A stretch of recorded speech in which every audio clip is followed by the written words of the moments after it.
If you have 10 minutes, I'm going to show how you can recreate this in Photoshop. The first thing you're going to want to do is load your player images onto your canvas and whatever other main pictures you're going to want to have included, like this one. I just thought it looked good, and it looked like she's standing on it, so I thought it went well with the graphic. And then after you have your player images loaded in, there's usually parts that are going to be still on the photo that you don't want included, like all this white space that she has still connected to her legs and her arms. So I just went in and erased all of that I didn't want included.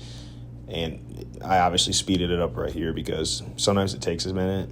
And there's certain apps and certain services that you can pay for that can like remove everything perfectly, but I don't have that. So I just use the remove background tool in Photoshop. So sometimes you'll have to go back in. Well, a lot of times you'll have to go back in and clean it up. And then what I was doing right here was just trying to figure out a good layout for the smaller images. And then I was cleaning it up because it had some leftover parts that I didn't want included. And then for this image right here that it looks like she's standing on, I wanted to create like a shadow around it or under it and make it look like it wasn't just like sitting there on the page. I wanted to make it a little darker and create kind of a shadow. So after creating a drop shadow, I went and did a camera raw filter on it and really tried to make it look darker by increasing the texture and the clarity and then some of the sharpening.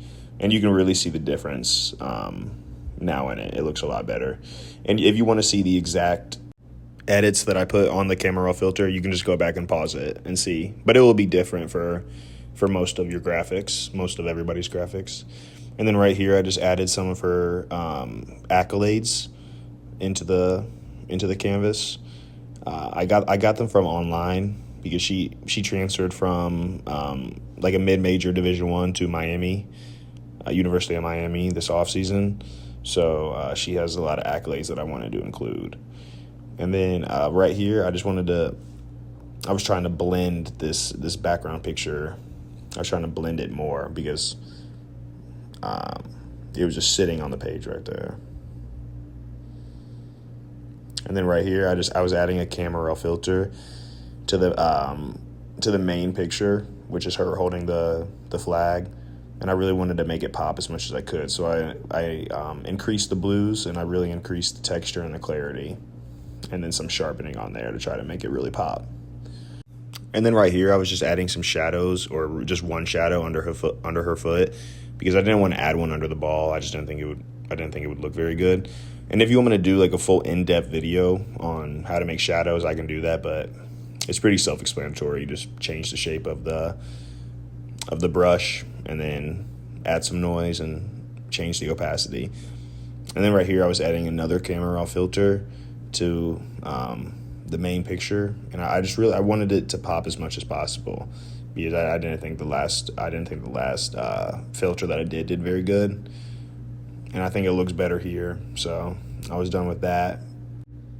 And then right here, I didn't like how all her accolades look just like stacked on top of each other.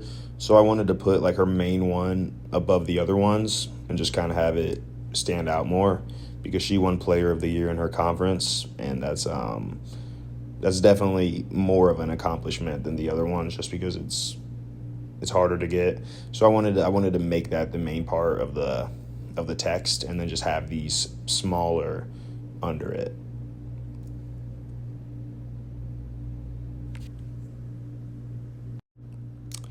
And then right here, I was adding a rectangle, which you can slow it down if you want to see exactly how I did it. But you just go over to the rectangle tool, and you just create one. I just think it looks cool. It looks like it's connected to the main part of the text. And then right here, I went ahead and added her name, and I was playing around with it for a minute, trying to see where the best place for it to go is, and I ended up going with like right here. Because I didn't like how it looked above all the other text. It looked way too crowded, but I thought right here with a few edits would look really good. And I saw somebody else do this on YouTube, and I thought it looked really cool, which is go back to the rectangle tool and then create a rectangle over the font that for the name of the player.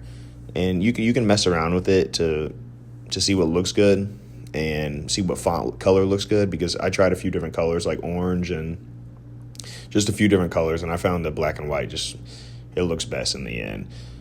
And then I had to play around with it a little bit, the size of the rectangle and the size of the font to make it look good, but you'll get it eventually. In this picture that I just added right here of all the palm trees, I didn't like how it looked with just a white background, or I tried a few different colors and I tried a few gradient layers, but I thought adding the palm trees really made it stand out more. So after doing that, I erased about half of it because I didn't want it over the text or under the text at all. I thought it took away from it. And so I kept it on about half of the graphic, and then I went up to filter and then Gaussian blur, and I played around with it for a second, and I didn't want to add too much, because whenever you add too much of the Gaussian blur, it sometimes takes away from the graphic. This next part right here, I put both of the schools that she's been to now. So she just transferred to Miami, and she transferred from this mid-major school. I think it's called Winnipeg. I don't know. If I said that wrong, I'm sorry, but I think it's Winnipeg. I think so. Tell me if I'm wrong, but I think that's what it is. So I put that in a little bit of a smaller font, and I was playing around with it there. And I make it look a little bit better at the end, but I just wanted to, I draw an arrow and show that she transfers. And then right here, I was just cleaning up more of the white space that got left in with the graphic. And then it accidentally got cut out, but as you can see right here, I was messing around with the color of her name and trying to see which looked best. And then you can see I covered the Miami with that orange circle to make it look like that's where she just arrived, and then I have the dots going in between. It's really easy to do. And then for the name, I got the blue verification check mark because I thought it looked cool. That's really the only reason. And then right here, I went and added some orange confetti because Miami's orange, and it didn't transfer very well, so I had to go and change it to this pin light setting. You can just play around with all of them. Sometimes you have to do the dark light or the soft light, but this right here was pin light, which just made the background disappear and kept the confetti. And then in that top right, you see that black space. That's the company that she signed to, and they hired me to do this graphic. So I just put that where they wanted it.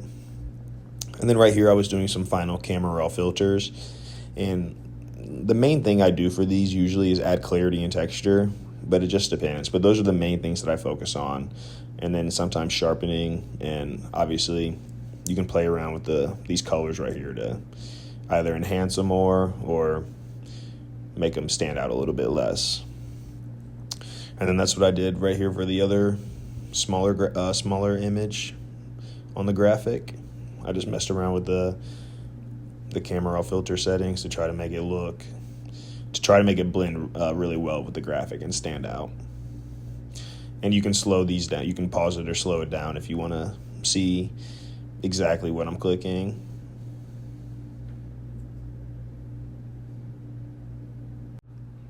And as you're going to see right here, sometimes I don't like how the camera raw filter looks because I either make it way too bright or I put too much sharpening on there, and it just doesn't look right. So I went back in and I changed it to just more texture and more clarity to make it a little bit darker. And the last thing I did right here was just add some noise to the gray area because it looked kind of bland.